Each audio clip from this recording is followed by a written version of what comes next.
Halo, Assalamualaikum warahmatullahi wabarakatuh. My name is Lailianifa Fitriani, and I'm from English Education Department at UIN Abdurrahman Wahid Pekalongan.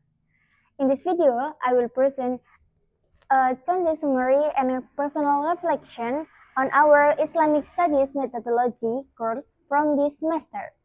Moving systematically through each other's group core discussion. Okay, let's start it. Group 1, Introduction to Methodology Study Islam. We learned the foundational scope of Islamic studies.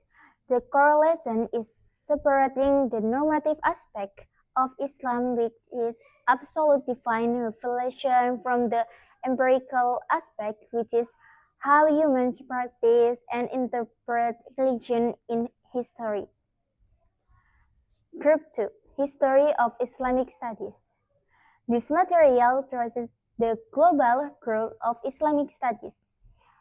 It flourished in classical hubs like Baghdad, evolved into critical studies in the West like Oxford, and transitioned in Indonesia from traditional pesantren into modern Islam university that merge religious and general sciences. Group 3, Religion and in Human Life. We analyze the functional role of religion. It proves that religion is a vital instrument for spiritual fulfillment, moral guidance, and social change in modern society. Group 5, Islam as a cultural phenomenon. We explored how Islam interacts with local cultures. Through acculturation, Islam in Indonesia harmonizes beautifully with local traditions and art without losing its core theological essence or akidah. Group 6, Methods in Islamic Studies. This group introduced the scientific tools needed to study religion objectively. We learn how to use historical approaches to track timelines and sociological approaches to analyze societal behaviors.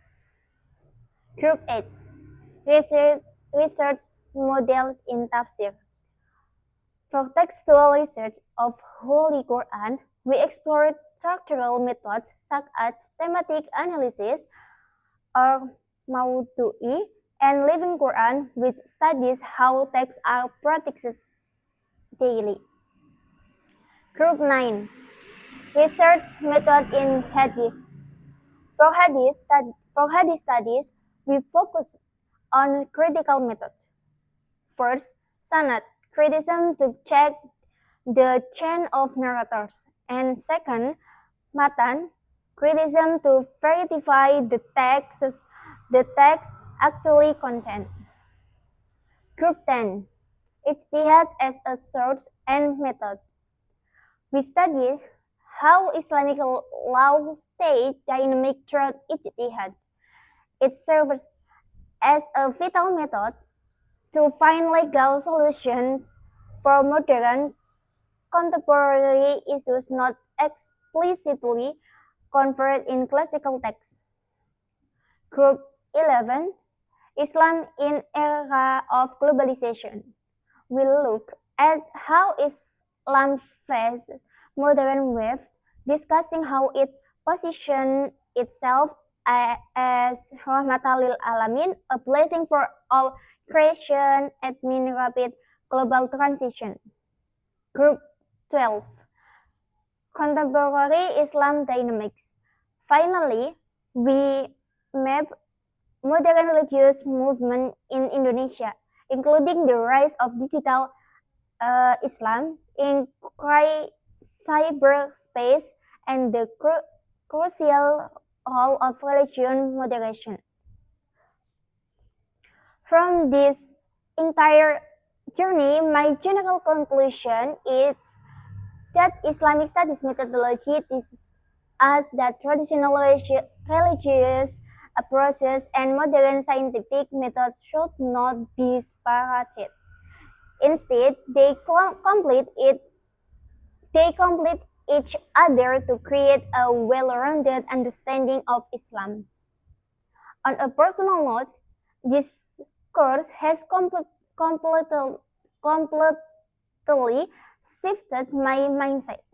I no longer feel religious issues through a rigid black and white lines, and instead I can now look at them multidimensionally through historical and sociological context.